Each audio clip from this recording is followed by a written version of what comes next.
Hello बच्चों, स्वागत है आप सबका एक बार फिर से हमारे चैनल पे जहां क्वालिटी एजुकेशन मिलती है। देखो बच्चों, ये वक्त जो है आपके हाफ ईयरली एग्जाम का टाइम है। बहुत बच्चों के एग्जाम हो रहे होंगे, बहुत बच्चों के एग्जाम आने वाले होंगे। और इस हाफ ईयरली एग्जाम में जो सबसे बड़ी टेंशन है बच्चों की अकाउंटेंसी में, वो है शेयर कैपिटल। ये सेकंड बुक है बेटा, आपके क्लास 12 के अकाउंटिंग के सिलेबस का। बहुत सारे बच्चे इसमें डाउट में रहते हैं। कई बच्चों को इनका बेसिक क्लियर नहीं होता, कई बच्चों को जनरल एंट्री क्लियर नहीं होती, कई बच्चों को इनकी थ्योरी क्लियर नहीं होती। और एग्जाम में ये पूरी की पूरी बुक 20 से 25 मार्क्स का सिलेबस रखता है। तो बेटा हम यहां से एक सीरीज स्टार्ट करेंगे अकाउंटिंग फॉर शेयर कैपिटल का, जिसमें हम बेसिक से लेके बिल्कुल एंड तक, बिल्कुल कॉम्प्रिहेंसिव क्वेश्चन तक लेके जाएंगे। 15 से 20 वीडियो में पूरा सिलेबस कंप्लीट होगा। आज ये आपकी पहली वीडियो है जिसमें हम आपको इस टॉपिक का बेसिक बताएंगे। तो ध्यान ध्यान से सुनेंगे बेटा, और इस टॉपिक को हमेशा ध्यान रखेंगे, क्योंकि आपके एग्जाम में जो 1 से लेके 20 क्वेश्चन जो आपके एक एक नंबर के आते हैं ऑब्जेक्टिव टाइप, उसमें सबसे ज्यादा क्वेश्चन इन्हीं थ्योरी से पूछी जाती है। फिर भी अगर आपको कोई डाउट रह जाता है तो आप हमसे बात करेंगे, आप हमें कमेंट सेक्शन में हमसे क्वेश्चन पूछेंगे, हम आपके सारे सवालों का जवाब बताने की पूरी पूरी कोशिश करेंगे। तो स्टार्ट करते हैं बेटा, इश्यू ऑफ शेयर कैपिटल। पहले हम समझते हैं कि आखिर शेयर कैपिटल होता क्या है। देखिए बच्चे, आप सबको मालूम है कि कंपनी होती है। कंपनी में जो कंपनी का ऑनर होता है वो पहले कंपनी में पैसे लगा के अपनी कंपनी को स्टार्ट करता है।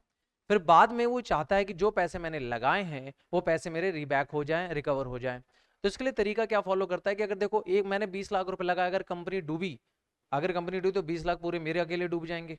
तो अपने रिस्क फैक्टर को कम करता है। अगर वो किसी एक व्यक्ति से 20 लाख रुपए मांगे तो शायद ही कोई उसको पैसे दे, लेकिन अगर 1 लाख लोगों से अगर 20-20 रुपए मांगे तो शायद उसको हर कोई दे देगा। यही शेयर होता है बेटा।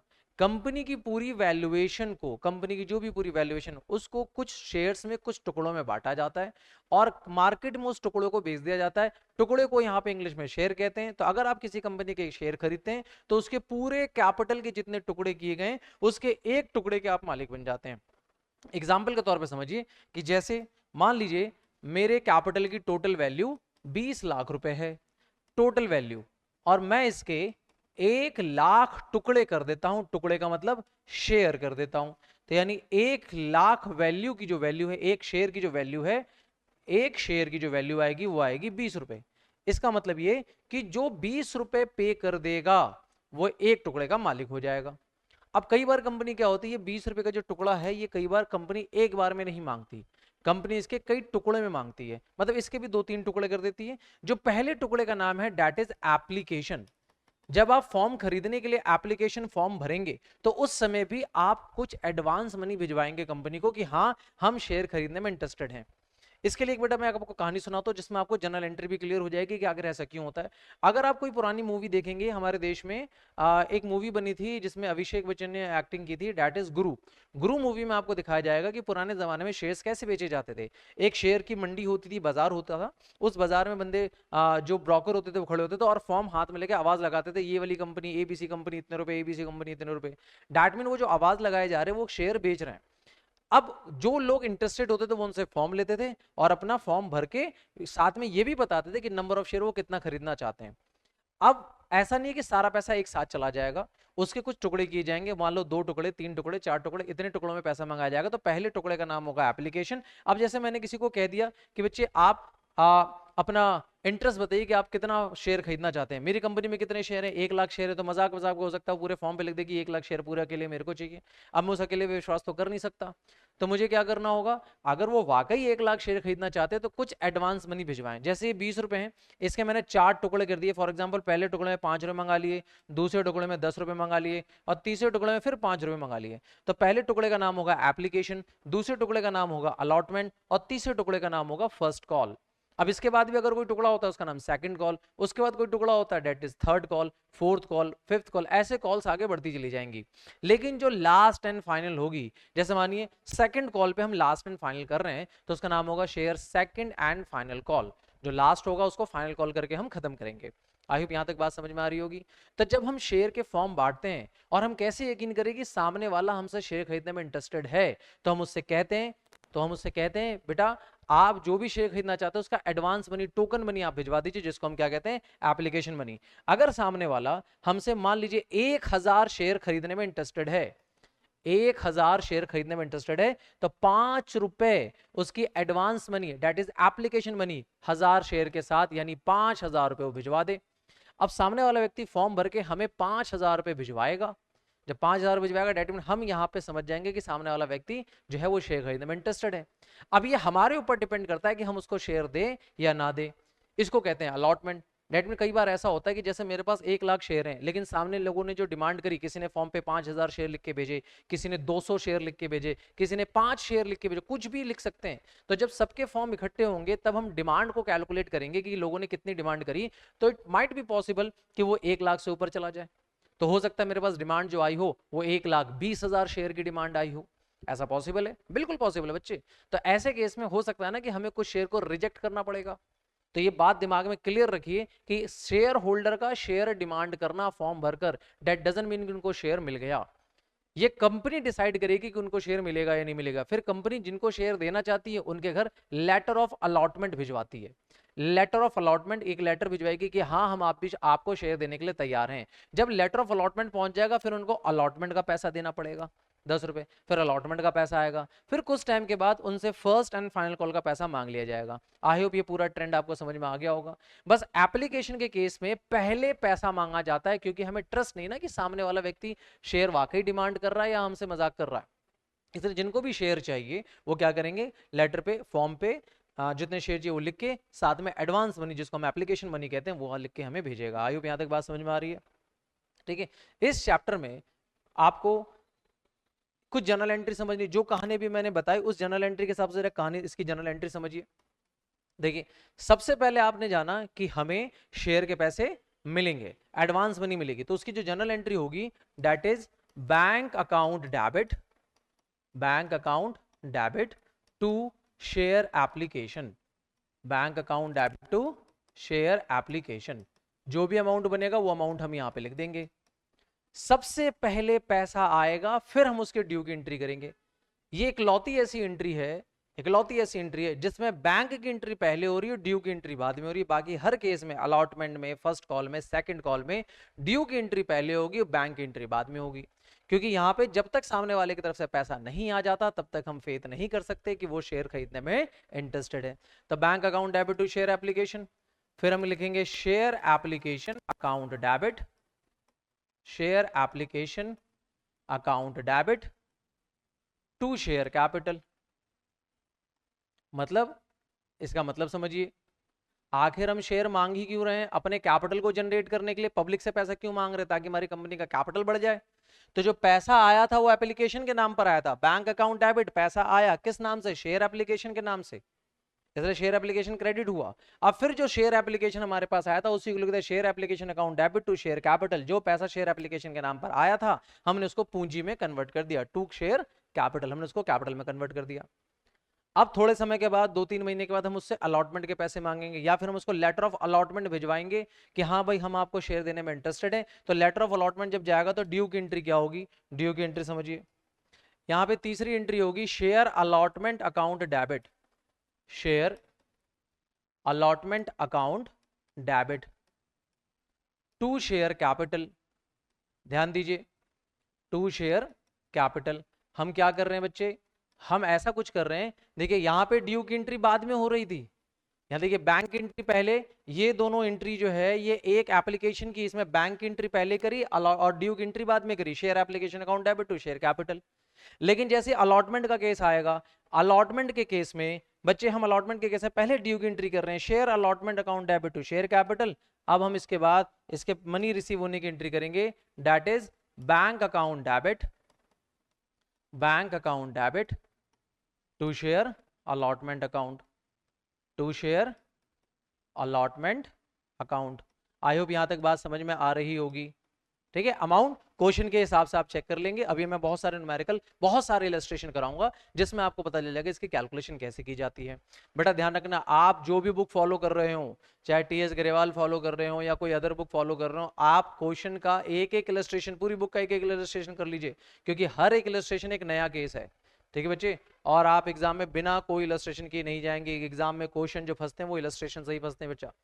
तो मैं यहाँ पे आपको लगभग लगभग सारे इलस्ट्रेशन पूरे कराऊंगा, बस आप कंटिन्यू बने रहिए। और इस बात की गारंटी जैसे मैं कह रहा हूं अगर आप वैसे कर रहे हैं तो 95 प्लस से नीचे आपके मार्क्स नहीं आ सकते। आप अपने प्रति ईमानदारी रखिए, आप पढ़ाई के प्रति ईमानदारी रखिए, 95 प्लस पक्के पक्के आएंगे। ठीक है बच्चे, ध्यान दीजिए। ये हो गया। तो ये जो दो एंट्री है बेटा ये किसके हैं, अलॉटमेंट की एंट्री है ना। अभी क्या था, पब्लिक ने फॉर्म भर के भेजा तो पैसा पहले आया तो हमने एंट्री करी bank account debit to share application, फिर share application account debit to share capital, तो हमने पैसे रिसीव होने की एंट्री पहले करी है, ड्यू की एंट्री बाद में। अब हमने लेटर ऑफ अलॉटमेंट भेजा कि हाँ भाई हम आपको शेयर अलॉट कर रहे हैं, उसका लेटर आपके घर पहुंच गया, अब कृपया अलॉटमेंट के पैसे भिजवा दीजिए।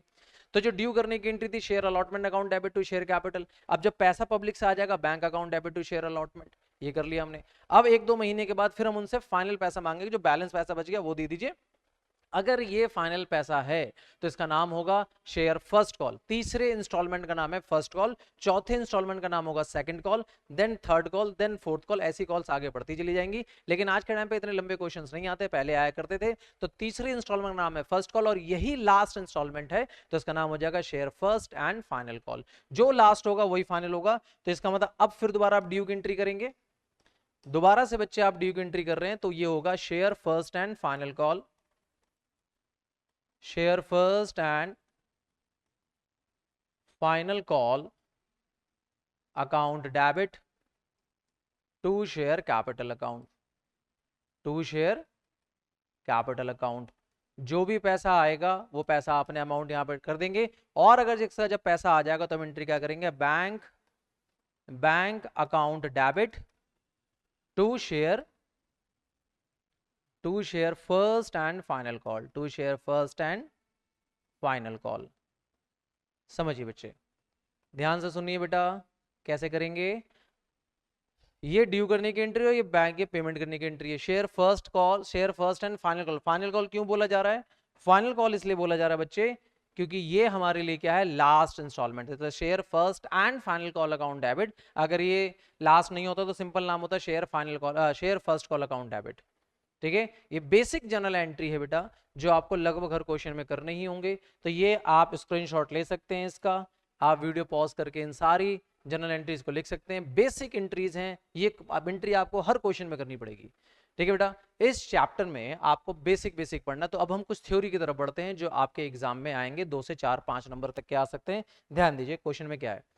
सबसे पहले आपसे कहता है meaning and characteristic of the company, meaning and characteristic of the company, company के क्या क्या कैरेक्टरिस्टिक्स होते हैं। सबसे पहले कंपनी मीन्स अ कंपनी, आखिर कंपनी होती क्या है। आपकी बुक की थ्योरी में दिखा हुआ बिल्कुल सेम डिक्टो डेफिनेशन है कि company means a company incorporated under this act और एनी प्रीवियस कंपनी लॉ। यानी आज के टाइम पे जो कंपनी एक्ट है, कंपनी एक्ट 2013 है, इससे पहले कंपनी एक्ट 1956 थी। अभी जो हम कंपनी एक्ट पढ़ रहे हैं उसका नाम है कंपनी एक्ट 2013।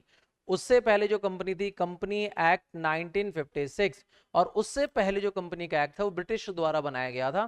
तो ये क्वेश्चन क्या कह रहा है, company means a company, company वो कंपनी है जिसने कंपनी एक्ट में अपने नाम को रजिस्टर्ड करा रखा हो, या तो प्रेजेंट जो कंपनी एक्ट चल रहा है उसमें, या इससे पहले वाले किसी भी कानून में अपने नाम को दर्ज करा रखा हो। ये बिल्कुल बेसिक एंड सिंपल डेफिनेशन है। आगे देखिए क्या कहता है, company is an artificial person, और हकीकत बात है कंपनी क्या है, एक आर्टिफिशियल पर्सन है। बेटा बिजनेस स्टडीज पढ़ते होंगे, बिजनेस स्टडीज में आप देखते हैं कि कंपनी क्या है, एक आर्टिफिशियल पर्सन, नेचुरल पर्सन नहीं है, उसके कोई मम्मी पापा नहीं होते हैं। ठीक है, वो एक कानून के द्वारा पैदा किया जाता है, कानून में नाम उसका दर्ज कर लिया जाता है, वो पैदा हो जाता है। वो आर्टिफिशियल पर्सन, नेचुरल पर्सन नहीं, उसके हाथ पांव पैर आंखें कुछ नहीं होती, उसके नाम की आप बिल्डिंग एसेट्स, ये सारी चीजें क्रिएट कर सकते हैं, लेकिन वो नेचुरल पर्सन नहीं होगा, वो एक आर्टिफिशियल पर्सन होगा। उसके बिहाफ पे कंपनी के डायरेक्टर्स, कंपनी के सीईओ, ये सारे लोग काम करते हैं, लेकिन कंपनी खुद कुछ नहीं कर पाती। कंपनी का एक आर्टिफिशियल पर्सन है, created by law, having a separate entity. Separate entity का मतलब क्या है, जैसे ह्यूमन बीइंग के अंदर एक आत्मा होती है, वैसे कंपनी के अंदर भी एक आत्मा होती है। इसलिए कहा जाता है कि business and businessman both are the separate entity, दोनों अलग अलग आत्माएं हैं। इस बात को साबित करने के लिए आप ऐसे समझिए, आप हमारे देश में एक बिजनेसमैन है मुकेश अंबानी, उनको जानते हैं, तो मुकेश अंबानी की कंपनी का नाम रिलायंस इंडस्ट्री है।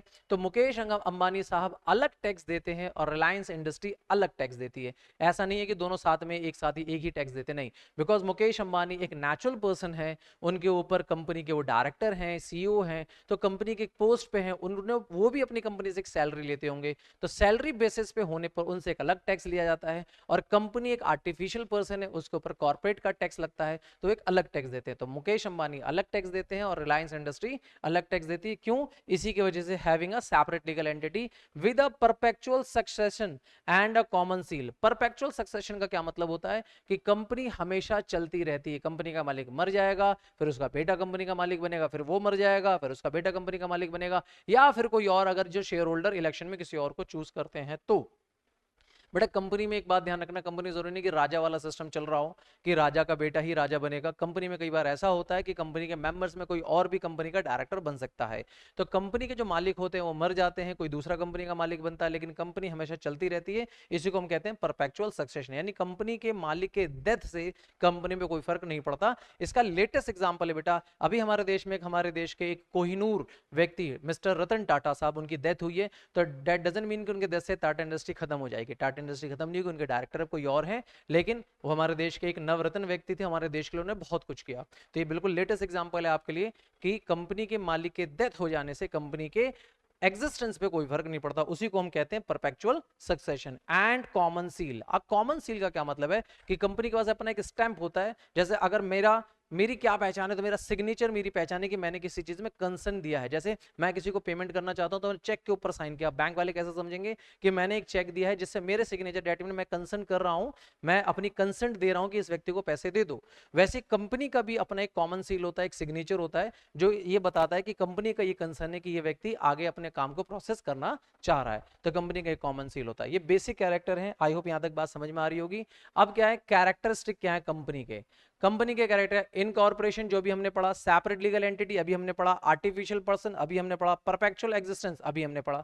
ये सारी बातें डीप में बोली गई हैं। अभी कहा था इनकॉर्पोरेशन, कंपनी कैसे इनकॉर्पोरेट होता है, कंपनी एक्ट के द्वारा, कंपनी एक्ट में जाकर उसका केवल नाम दर्ज करा दीजिए, हो जाएगा। सेपरेट लीगल एंटिटी का मतलब अभी पढ़ा कि business and businessman both are the separate entity, दोनों अलग अलग आत्माएं होते हैं। बिजनेसमैन अलग टैक्स दे रहा होता है, बिजनेस अलग टैक्स दे रहा होता है, दोनों अलग अलग आत्माएं। आर्टिफिशियल पर्सन, कंपनी एक नेचुरल पर्सन नहीं, एक आर्टिफिशियल पर्सन है, उसको कैसे बनाया गया है, उसको जो है बाय द एक्ट बनाया गया है। ठीक है, एक ह्यूमन बॉडी को पैदा होने के लिए मेल फीमेल की जरूरत पड़ती है, मम्मी पापा की जरूरत पड़ती है, लेकिन कंपनी की तरफ ऐसे नहीं है, कंपनी के एक्ट के द्वारा पैदा होता है। और परपेचुअल एग्जिस्टेंस का मतलब भी क्या, पढ़ के देख लीजिए, a company has a perpetual succession that is it existence is not affected by the death, lunacy, bankrupt of its member, यानी और शेयर होल्डर, अगर उसके शेयर होल्डर करप्ट हो गए, बैंक करप्ट हो गए, मर गए, तो उससे कंपनी के एग्जिस्टेंस पे कोई फर्क नहीं पड़ेगा। Life of a company come to an end only by the winding up the through the process of law. Company तभी बंद हो सकती है जब कंपनी के प्रोसेस को कोर्ट के ऑर्डर के द्वारा कंपनी को बंद किया जा रहा हो, वरना इसके अलावा कंपनी कभी बंद नहीं होती है। आगे पढ़िए। लिमिटेड लायबिलिटी, बेटा ये आपके लिए पढ़ने के लिए, कंपनी के लिए क्या है, लिमिटेड लायबिलिटी। लिमिटेड लायबिलिटी का मतलब क्या होता है, कंपनी के जितने भी मेंबर हैं उनकी जो लायबिलिटीज होती हैं, लायबिलिटीज का क्या मतलब होता है बेटा, आप 11th में ऑलरेडी ये सारी चीजें पढ़ चुके हैं, फिर भी आपको बता दें लायबिलिटीज क्या होती है, कंपनी के ऊपर दायित्व, कर्ज, ये सारे मेंबर्स की लिमिटेड होती है, किसी की अनलिमिटेड, किसी कंपनी में अनलिमिटेड होती है, किसी में लिमिटेड। मतलब कंपनी के बंद होने पर कौन कितनी रीपेमेंट करेगा, कौन कितना कर्जा उतारेगा, कौन कितना कर्जा देगा, डेट इज कंपनी की जो लायबिलिटी है वो लिमिटेड होती है, कई कई कंपनी में अनलिमिटेड भी होती है। इसमें कहता है liability of its member is limited to the nominal face value of the share subscribe. कहने का मतलब क्या है, जो भी शेयर होल्डर होंगे, जो शेयर खरीदेंगे, उनकी केवल लायबिलिटी इतनी कि आप शेयर का अमाउंट पूरा जमा करा दीजिए, इससे ज्यादा उनकी कोई लायबिलिटी नहीं है। जैसे मैंने किसी कंपनी के शेयर खरीदे, बाद में कंपनी डूब गई, तो मेरी लायबिलिटी कितनी कि जितने के मैंने शेयर खरीदे हैं बस उतने रुपए कंपनी तक पहुंचा दो। अगर कंपनी डूब भी जाती तो उसके बाद मैं अपने पर्सनल प्रॉपर्टी से उनको कुछ नहीं दूंगा, मेरी बस लायबिलिटी इतनी, जैसे एप्लीकेशन मैंने खरीदा, अलॉटमेंट के पैसे मैंने दे दिए, ठीक है, उसके बाद फर्स्ट कॉल देने जा रहा था, पता चला कंपनी डूब गई, तो मेरी लायबिलिटी बस इतनी है कि जो बैलेंस पैसा बचा है बस वो पहुंचाते, शेयर के अमाउंट तक पैसा बचा, तो उससे आगे मेरी कोई लायबिलिटी नहीं है। अगला क्या है बेटा, ट्रांसफरेबिलिटी ऑफ शेयर। कंपनी के अंदर सबसे अच्छी बात ये होती है कि आप अगर कंपनी पब्लिक कंपनी है तो आप कंपनी के शेयर को ट्रांसफर कर सकते हैं, किसी और को देते हो। शेयर बाजार में यही तो होता है, कंपनी के जो शेयर होल्डर होते हैं, मेंबर होते हैं, वो क्या करते हैं, अपने शेयर को बेचते हैं एक दूसरे को, ठीक है बेटा। आगे ध्यान रखिए क्या कहता है, management and ownership, company is not a manage by all और member all the members but they are elected representative. सोच के देखो कंपनी के अंदर 1 लाख शेयर होल्डर हैं, तो क्या 1 लाख लोग मिलकर कहीं पे एक डिसीजन ले पाएंगे? नहीं ले पाएंगे बेटा, और ना ही वो कंपनी को चला पाएंगे। इसलिए वो लोग साल में एक मीटिंग करते हैं, ध्यान रखना ये थ्योरी में आपके बहुत कम दे रखा है, that is AGM, annual general meeting. Annual general meeting के अंदर वो अपने कंपनी का डायरेक्टर डिसाइड करते हैं, ऑडिटर डिसाइड करते हैं, उनके ऊपर वोटिंग होती है। साल में अगर मीटिंग होती है, पूरा स्टेडियम फुल कर दिया जाता है, स्टेडियम के अंदर उनकी मीटिंग होती है और वहां पे वोटिंग होती है। और वोट कौन करते हैं? Share holder. उसमें भी एक बात ध्यान रखेंगे, आगे थ्योरी में पढ़ेंगे, उसमें पता चलेगा equity share holder, preference share holder नहीं, सिर्फ इक्विटी शेयर होल्डर वाले जो होते हैं उनको वोटिंग का अधिकार होता है, प्रेफरेंस शेयर होल्डर वालों को वोटिंग का अधिकार नहीं होता। इसका रीजन क्या है वो बाद में आपको पता चलेगा। आई होप यहां तक बात समझ में हो गई। कंपनी का कोई मैनेजमेंट जो है, जो ऑनरशिप कोई नहीं होती, इसमें सभी लोग कंपनी को मैनेज नहीं करते, कोई एक व्यक्ति कंपनी को मैनेज करता है जो लोगों द्वारा इलेक्टेड होता है, जिसको हम डायरेक्टर कहते हैं। ठीक है बच्चे, called director. Thus management and ownership are separate, management अलग है, ओनरशिप अलग है। अगर मैं कोई दुकान खोल लूं, उस दुकान का अकेला मैं मालिक हूं, वो ओनरशिप कहलाएगी। लेकिन अगर मैं कंपनी खोलता हूं तो कंपनी खोलने के बाद उसमें जितने मेरे शेयर होल्डर होंगे वो सारे मेरे मेंबर होंगे। ठीक है बेटा, ध्यान रखना बच्चे, घबराना नहीं। वीडियो थोड़ी लंबी हो सकती है लेकिन pure pure pure core knowledge आपको मिलेगी, तो कंटिन्यू बने रहिए। आगे ध्यान दीजिए क्या कहता है, कॉमन सील के बारे में भी बताया था। कॉमन सील क्या है? Company may or may not have a common seal, if it has a common seal it is affixed to all the important document of the company. Common seal के बारे में बात ये बोली जाती है, कंपनी के पास कॉमन सील हो भी सकती है, नहीं भी हो सकती है, लेकिन अगर है तो कंपनी के जितने भी इंपॉर्टेंट डॉक्यूमेंट है उन सब पे उसकी स्टैंप होनी चाहिए। कंपनी का स्टैंप अगर कहीं आपको दिखता है, डेट मीन कंपनी ने अपनी हामी यानी अपना कंसेंट दिया है कि हाँ मैं इस काम को करने के लिए तैयार हूं। आई होप यहां तक बात समझ में आ रही होगी। आगे ध्यान रखिए, अब क्या बात आती है टाइप्स ऑफ कंपनी। क्या बेटा, कंपनी के टाइप तो बहुत सारे होते हैं, लेकिन स्टार्टिंग में आपको सिर्फ 3 पढ़ने को मिल रहा है, 1% company, private company, public company. इसको आप बेसिक आप ऐसा समझिए, 1% कंपनी वो होता है जिसमें, अभी इसकी थ्योरी भी बहुत लंबी है लेकिन आप शॉर्टकट में समझिए, 1% कंपनी क्या होती है? 1% कंपनी वो कंपनी होती है जिसके ऑनर सिर्फ एक होते हैं। 1% कंपनी आप ऐसा समझिए कि एक आप जहाँ ट्यूशन पढ़ते हैं या आपके ट्यूशन वाले जो भैया हैं, आप वो समझिए वो वहीं के टीचर भी हैं, वहाँ के ऑनर भी हैं, वहाँ के सब कुछ मैनेज करने वाले भी, सफाई भी, पानी भी, सब कुछ मैनेज करने वाले, वही एक अकेला व्यक्ति पूरे इंस्टीट्यूट को डील कर रहा है। डेट में वो समझ लीजिए 1% कंपनी है। वो एक व्यक्ति ने पूरे इंस्टीट्यूट को, पूरे अपने ऑर्गेनाइजेशन को डील कर रखा है, वो 1% कंपनी कहलाती है। प्राइवेट कंपनी पब्लिक कंपनी में थोड़ा सा डिफरेंस होता है। प्राइवेट कंपनी में मेंबर्स की लिमिटेशन होती है, मिनिमम इतने मैक्सिमम इतने, अभी हम पढ़ेंगे। और पब्लिक कंपनी में वो कंपनी होती है, उसमें भी मेंबर्स की लिमिटेशन होती है कि मिनिमम कितने मेंबर होंगे, मैक्सिमम कितने मेंबर होंगे। लेकिन इन दोनों में एक बेसिक डिफरेंस ये होता है कि प्राइवेट कंपनी के जो शेयर्स होते हैं, शेयर्स प्राइवेट कंपनी के, वो शेयर बाजार में नहीं बिकते, मतलब बिकते ही नहीं है, प्राइवेट कंपनी के शेयर्स नहीं बिकते। लेकिन पब्लिक कंपनी के शेयर मार्केट बिकेंगे, चाहे वो ऐसे नॉर्मल बिक जाए, out of the share market बिक जाए या इन द शेयर मार्केट बिक जाए। शेयर मार्केट क्या है? एक ऐसी जगह जहां पे शेयर्स खरीदे और बेचे जाते हैं बेटा। शेयर मार्केट क्या है? शेयर मार्केट ऐसी जगह है जहां पे शेयर्स खरीदे और बेचे जाते हैं, उसी को हम शेयर बाजार कहते हैं। तो अगर किसी कंपनी के शेयर बाजार में बिक रहे हैं तो पब्लिक कंपनी है, और अगर नहीं बिक रहे तो वो क्या हो सकती है? Private company. एक एक करके पढ़ते हैं बेटा, क्या है ध्यान दीजिए।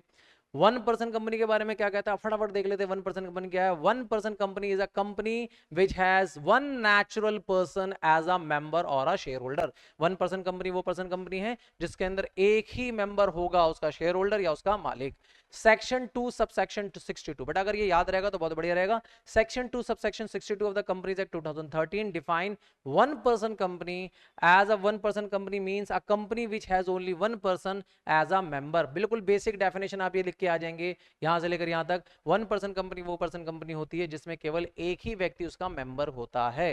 ठीक है, वो 1% कंपनी होती है।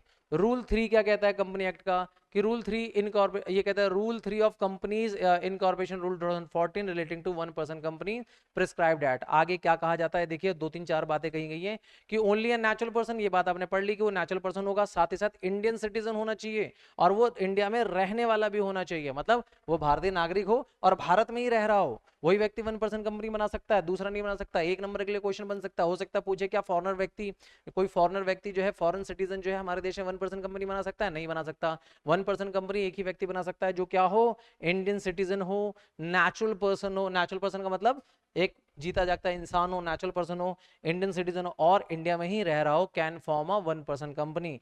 कैन बी अ नॉमिनी, अच्छा 1% कंपनी क्या है, can be a nominee for a sole member of 1% company, मतलब वो अपने लिए एक नॉमिनी भी डिसाइड कर सकता है। मतलब मेरे मनने के बाद ये सारी चीजें किसकी होंगी, उसको नॉमिनी कहते हैं। तो 1% कंपनी जो होती है वो एक ही व्यक्ति को डील करना होता है, वो व्यक्ति नेचुरल पर्सन होना चाहिए, इंडियन सिटीजन होना चाहिए और इंडिया में रहने वाला भी हो, मतलब अभी इंडिया में ही रह रहा हो, वही व्यक्ति हमारा 1% कंपनी का व्यक्ति हो सकता है। 1% company can form only 1% company और become a nominee only for the one such company. ये भी सेम पॉइंट है। आगे देखिए क्या कहता है, it can not be form by the charitable purpose, ये सबसे इंपॉर्टेंट पॉइंट है। इट कैन नॉट बी, क्या कहता है बच्चे, इट कैन नॉट बी, अगर आप ध्यान से देखिए क्या कह रहा है, it can not be form for a charitable purpose. आप इसको चैरिटेबल पर्पस के लिए नहीं बना सकते। मतलब कई बार लोग क्या कर सकते हैं, एनजीओ टाइप बना रहे हैं, एनजीओ टाइप नहीं बना सकते, चैरिटेबल पर्पस पे आप नहीं कर सकते, प्रॉफिट मेकिंग कंपनी के लिए आप करेंगे आप इसको। दूसरा क्या कहता है, it can not be, it can not carry out non banking financial investment activity. Non banking financial activity, non banking financial activity क्या होती है, जैसे मान लीजिए मेरे कपड़े की दुकान है और मैंने कपड़े की दुकान से इतना पैसा कमा लिया कि मैंने साइड में एक जमीन खरीद ली, तो जो मैंने इन्वेस्टमेंट किया है वो नॉन बैंकिंग कंपनी, मेरी कंपनी बैंकिंग कंपनी नहीं है, ठीक है, तो उसको कहते हैं नॉन बैंकिंग कंपनी। तो क्या कह रहा है, it can not carry out non banking financial investment activity including investment in securities of any body corporate. मतलब नॉन फाइनेंशियल कंपनी जो होगी वो जो है ये 1% कंपनी नहीं बना सकती। आगे क्या कहता है, it paid up share capital is not more than 50 lakh. मतलब अगर कोई ये कंपनी बनाती है तो पेड अप कैपिटल जो है 50 लाख से ऊपर नहीं होना चाहिए। पेड अप कैपिटल क्या होता है अभी समझ में आएगा, अभी हम पढ़ेंगे authorise share capital, subscribe share capital, called up capital, paid up capital. Paid up capital का मतलब ये होता है कि शेयर होल्डर ने जितना पैसा दे दिया, that is paid up capital. तो इसका जो पेड अप कैपिटल होगा, जो शेयर होल्डर जो पैसा पहुंचा देंगे, वो 50 लाख से ज्यादा नहीं होना चाहिए। मतलब शेयर होल्डर का जो पैसा कंपनी के पास है 50 लाख से ज्यादा नहीं होना चाहिए, वही हमारा 1% कंपनी बना सकता है। It's average annual turnover of 3 year should be not exceed 2 crore. मतलब पिछले 3 साल का, पिछले 3 साल का, जैसे मेरा मान लो इस साल मान लो 2.5 करोड़ का रेवेन्यू होता है, अगले साल 2 करोड़ का रेवेन्यू होता है, उसके अगले साल 1.5 करोड़ का रेवेन्यू होता है। तो अगर मैं इन सबका एवरेज निकालूं, एवरेज 2 करोड़ आएगा। 2 करोड़ से ज्यादा का एवरेज नहीं होना चाहिए पिछले 3 साल के सेल का। अगर 2 करोड़ से ज्यादा का एवरेज है फिर वो 1% कंपनी नहीं है। 1% company can have at least 1 director but not more than 15 director. 1% company में क्या कहते हैं, एटलीस्ट 1 डायरेक्टर होंगे। 1% कंपनी, डायरेक्टर का देखो मालिक अलग होता है, डायरेक्टर अलग है, कई बार दोनों सेम होते हैं। मालिक मैं हूं किसी भी चीज का, अब मेरे नीचे अपने काम करने के लिए मैंने बोर्ड ऑफ डायरेक्टर बना दी कि भाई कुछ लोग बोर्ड ऑफ डायरेक्टर कंपनी के डिसीजन लेने के लिए होंगे, तो इसमें कहता है कि मिनिमम कितने होंगे। 1% company can have at least 1 director but not more than 15 director. The name of the 1% company and with OPC. और 1% कंपनी का जो नाम का आप लिखेंगे उसके लास्ट में ओपीसी आना चाहिए। जैसे मान लीजिए किसी कंपनी का नाम है अरुण, अरुण एंड टाइल्स करके है, तो अरुण एंड टाइल्स ओपीसी करके इसका नाम आएगा। लास्ट में ओपीसी लिखना जरूरी है जिसमें ये क्लियर हो जाए कि ये 1% कंपनी है। आई होप यहां तक बात आपको समझ में आ गई होगी। कुछ बेसिक बात है जो आपको एक एक नंबर के लिए याद रखनी है, जो आपको हाईलाइट करके बताई गई।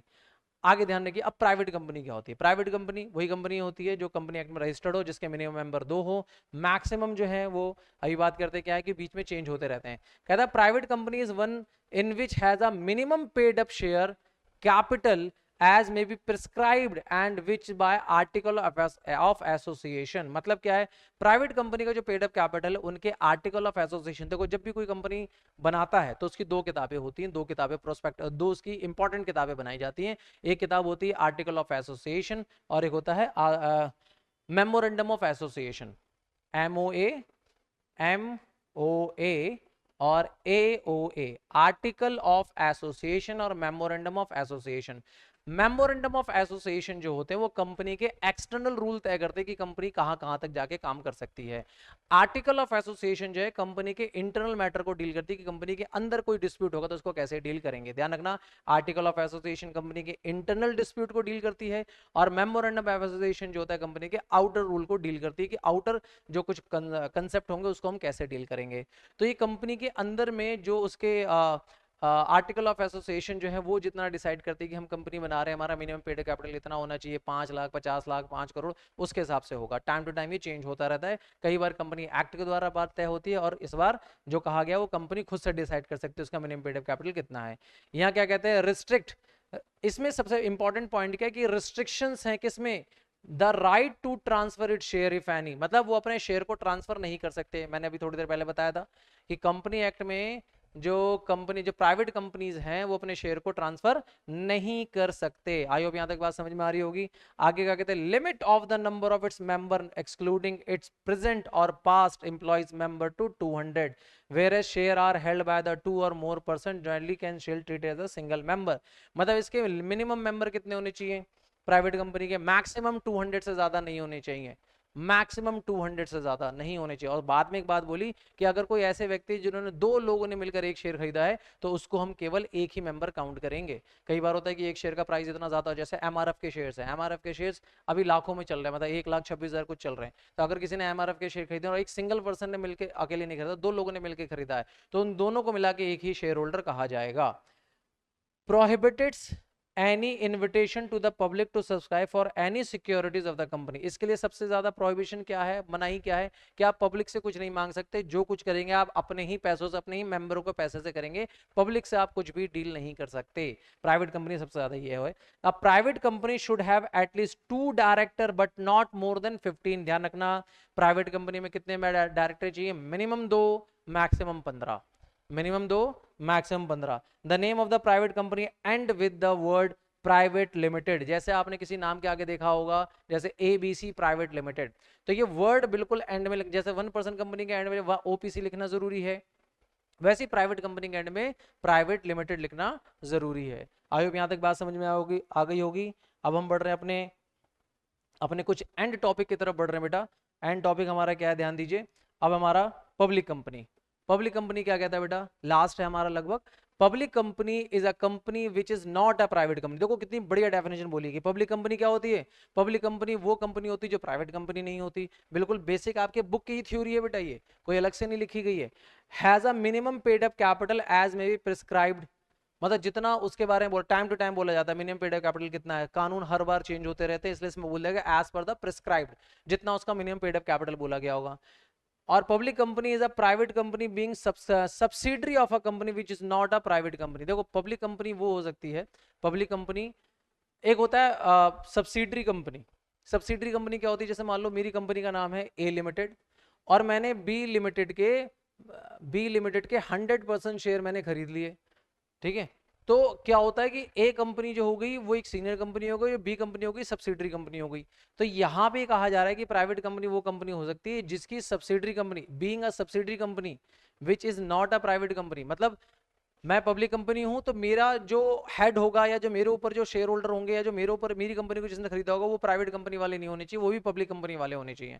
इस पे और गहन डिस्कशन कर सकते हैं, ठीक है, ये बाद में आपको और समझ में आएगा। Private company being a subsidiary of a company which is not a private company. Private company subsidiary company हो सकती है, पब्लिक कंपनी नहीं बन सकती, ठीक है। थोड़ा सा इसमें आपको डाउट रहेगा। आगे क्या कहते हैं, a public company must have at least 7 member and there is no restrictions of the maximum number of member. ध्यान रखिए, यहां पे प्राइवेट कंपनी में कितने थे, मिनिमम कितने डायरेक्टर थे, 2 डायरेक्टर, और मैक्सिमम कितने थे, 15। प्राइवेट कंपनी में मिनिमम 2 मैक्सिमम 15। आज ये पब्लिक कंपनी पे, पब्लिक कंपनी में मिनिमम कितने हैं, 7 मेंबर, और मैक्सिमम कितने, नो रिस्ट्रिक्शंस। क्योंकि जब पब्लिक कंपनी में आप शेयर इशू करेंगे तो जो शेयर होल्डर शेयर खरीदते हैं वो भी तो कंपनी के मेंबर बन जाएंगे, तो उनमें कोई लिमिट की एंड नहीं है, अनलिमिटेड उसमें मेंबर बन सकते हैं, सारे शेयर होल्डर भी कंपनी के मेंबर होते हैं। अब public company should have at least 3 director. Company के डायरेक्टर कितने हो सकते हैं, 3, but not more than 15, not more than 15। आ रही बात समझ में। अच्छा यहाँ बात जो हो रही थी डायरेक्टर की हो रही थी, मेंबर की बात ये रही, सॉरी मेंबर की बात ये रही कि मिनिमम कितने मेंबर हैं यहाँ पे, इसके मिनिमम और मैक्सिमम मेंबर सारे मिला के मैक्सिमम कितने, 200, मैक्सिमम कितने 200। और यहाँ पे मैक्सिमम कितने बोले गए, अनलिमिटेड, मैक्सिमम कितने बोले गए अनलिमिटेड, मिनिमम कितने 7। मेंबर की बात हो रही है, डायरेक्टर की बात सेम है, डायरेक्टर कितने होने चाहिए, मिनिमम 3, और मैक्सिमम कितने होने चाहिए 15। यहाँ पे डायरेक्टर कितने थे, मिनिमम 2 और मैक्सिमम कितना, 15। मतलब प्राइवेट कंपनी है मिनिमम 2 मैक्सिमम 15, पब्लिक कंपनी है मिनिमम 3 मैक्सिमम 15। ये कंपनी एक्ट 2013 में ये चेंजेस आए थे। आइए यहाँ तक बात समझ में आ रही है। और उस कंपनी में पब्लिक कंपनी खास बात ये कि उसका नाम किससे एंड होगा, लिमिटेड, प्राइवेट लिमिटेड नहीं, पीवीटी एलटीडी नहीं लिखा होगा। प्राइवेट लिमिटेड में क्या होता है, ऐसे लिखा होता है पीवीटी एलटीडी प्राइवेट लिमिटेड, लेकिन यहाँ पे नाम सिर्फ एलटीडी लिमिटेड लिखा होगा, प्राइवेट वर्ड नहीं आएगा। जैसे रिलायंस इंडस्ट्रीज लिमिटेड, अगर रिलायंस इंडस्ट्रीज लिमिटेड है that mean Reliance industries private company नहीं है, अब ये पब्लिक कंपनी हो गई, दैट मीन इसके शेयर मार्केट में अब डिस्ट्रीब्यूट हो रहे हैं, पब्लिक इसके शेयर खरीद रही है, तो कंपनी का नाम एंड में क्या होगा, लिमिटेड होगा। आई होप यहाँ तक बात समझ में आ रही होगी। ठीक है बच्चे, आगे देखिए क्या है, आगे क्लासिफिकेशन दे रखा है, क्लासिफिकेशन और शेयर कैपिटल क्या होता है, देखिए इसके बारे में 2 मिनट में आपको कहानी समझा देता हूं। सबसे पहले क्या होता है बेटा, हम आ जाते हैं आरओसी के पास। आरओसी क्या होता है, registrar of company. Registrar of company के पास जाकर हम परमिशन लेते हैं कि सर हमें शेयर इशू करने की परमिशन दीजिए, तो वो परमिशन देता है कि जाओ, मैंने आपको परमिशन दे दी, 1 करोड़ की परमिशन दे दी कि जाइए आप 1 करोड़ तक शेयर इशू कर सकते हैं। तो जितने की हमें परमिशन मिल गई वो हमारे लिए क्या कहलाता है, ऑथराइज्ड कैपिटल, कि इतने की हमें परमिशन मिल गई शेयर इशू कर सकते हैं, that is authorised capital. I hope बात समझ में आ गई। उसी को हम क्या कहते हैं, नॉमिनल और रजिस्टर्ड कैपिटल भी कहते हैं। अब उसके बाद क्या होता है कि हम शेयर जो है ना इशू जो करते हैं बड़ा सोच समझ के करते हैं, क्योंकि यहाँ पे एक रूल और छुपा हुआ है जो अभी आपको बताया नहीं गया, कि जब भी company first time share issue करेगी तो उसके 90% शेयर बिक जाने चाहिए। अब मान लो मैं नई नई कंपनी में सीधा 1 करोड़ के शेयर इशू करता हूं, तो हो सकता है सिर्फ मेरे 80 लाख के शेयर बिके, बाकी शेयर ना बिके, इसलिए कंपनी क्या करती है फर्स्ट टाइम थोड़ा कम शेयर इशू करती है, 50 लाख के शेयर इशू करेगी। तो जितना शेयर इशू करती है, मान लीजिए मैंने 50 लाख के शेयर इशू किए हैं, तो वो क्या कहलाएगा, मेरा इशूड कैपिटल, कि मैंने इशू कितना किया है। मतलब अथॉरिटी अलग है, मेरे को अथॉरिटी मिली है 1 करोड़ की, लेकिन उसमें से मैं केवल 50 लाख के शेयर इशू कर रहा हूं, तो जितने के शेयर इशू कर रहा हूं मेरे लिए हो जाएगा इशूड कैपिटल। आई यहां तक बात समझ में आ रही है। और ये क्या हो जाएगा मेरा ऑथराइज्ड कैपिटल। तो ऑथराइज्ड कैपिटल क्लियर है और इशूड कैपिटल कितने क्लियर है। अब मैंने पब्लिक को शेयर इशू कर दिया 50 लाख के, अब जरूरी तो नहीं कि जितने मैंने शेयर इशू के पब्लिक उतने शेयर खरीद भी ले, ऐसा जरूरी नहीं, हो सकता है मेरे पास डिमांड केवल 40 लाख की आई हो। अगर डिमांड मेरे पास सिर्फ 40 लाख की आई है, 40 लाख की, लोग 40 लाख के शेयर खरीदने में इंटरेस्टेड है, तो वो मेरे लिए क्या कहलाएगा, वो मेरे लिए कहलाएगा सब्सक्राइब्स कैपिटल। क्या कहलाएगा, सब्सक्राइब्स कैपिटल, कि लोग सिर्फ मेरे, लोग जो हैं वो सिर्फ मेरे 40 लाख शेयर, 40 लाख रुपए के शेयर खरीदने में इंटरेस्टेड है, तो वो मेरा क्या कहलाएगा, सब्सक्राइब कैपिटल। ठीक है, यानी अथॉरिटी मेरे पास 1 करोड़ की है, इशू मैंने 50 लाख का कर दिया, लेकिन पब्लिक ने मेरे जो शेयर खरीदे केवल 40 लाख के खरीदे हैं, दैट इज सब्सक्राइब कैपिटल। और उसके बाद भी क्या होता है, उसके बाद भी ये कि मान लीजिए बैलेंस शीट जब क्लोज कर रहा हूं तब तक सारे पैसे मेरे पास नहीं पहुंचे, सारे पैसे नहीं पहुंचे, हो सकता है 40 लाख में अब तक मैंने एप्लीकेशन अलॉटमेंट फर्स्ट कॉल ही मांगा, सेकंड कॉल मांगना अभी बाकी है, तो जितने पैसे मैंने मांग लिए दैट इज 35 लाख अभी तक मैंने मांगे हैं लोगों से, that is called up capital, that is called up capital. ठीक है, हो सकता है स्कूल में ये सारी बातें ना बताई गई हो बिल्कुल डीप में जाके कि कितने पैसे मांगे जा रहे हैं। मैंने शेयर 50 लाख के इशू किए, लेकिन पब्लिक ने जो डिमांड भेजी केवल 40 लाख की भेजी, तो जो मैंने शेयर इशू कर दिया वो मेरा क्या कहलाएगा, इशूड कैपिटल। पब्लिक ने जितनी डिमांड करी डेट इज सब्सक्राइब कैपिटल। उसमें जितने पैसे अब तक मैं मांग चुका हूँ, क्योंकि मैं हो सकता है टुकड़ों में मांग रहा हूँ एप्लीकेशन अलॉटमेंट फर्स्ट कॉल, तो अब तक जितना मैंने मांगा है वो 35 लाख का अमाउंट है, that is called up capital. और ये भी हो सकता है कि जितना पैसा मैंने मांगा उसमें सारे पैसे अभी तक आए नहीं, है ना, हो सकता है अभी 2 लाख पेंडिंग है, लोग पैसे नहीं दे रहे, हो सकता है कोई फेल हो गया हो। तो अगर मान लीजिए मैंने जितना पैसा आ चुका है that is 32 lakh, that's called paid up capital, वो कहलाएगा पेड अप कैपिटल। जितना पैसा मांगा हो सकता है सारा पैसा अभी तक ना आया हो। तो इतनी वेराइटीज होती है, authorise share capital, issued capital, subscribe capital, called up capital, paid up capital. तो यही चीज होती है टाइप ऑफ कैपिटल में, प्रीव्यू में क्या क्या होता है। आई होप यहां तक आपको बेसिक जो इसकी जो डेफिनेशंस हैं वो आपको समझ में आई होगी। वीडियो थोड़ी सी लंबी जरूर है, लेकिन बेटा कोर कंसेप्ट है, इतना तो आपको बनेगा ही। अगली क्लास में जब भी हम अगली वीडियो बनाएंगे तो बेटा उसमें हम न्यूमेरिकल स्टार्ट करेंगे, बेसिक क्वेश्चन से स्टार्ट करेंगे और कोशिश करेंगे सारे न्यूमेरिकल आपको कराने की। अगर आपको हमारे चैनल से जरा से भी वर्थ मिलती है बेटा, तो आप हमारे चैनल को लाइक करें, सब्सक्राइब करें, औरों तक हमारी वीडियो को पहुंचाएं, ताकि क्वालिटी एजुकेशन हर किसी को मिले। मिलते हैं आपसे किसी नेक्स्ट वीडियो में, तब तक के लिए बाय।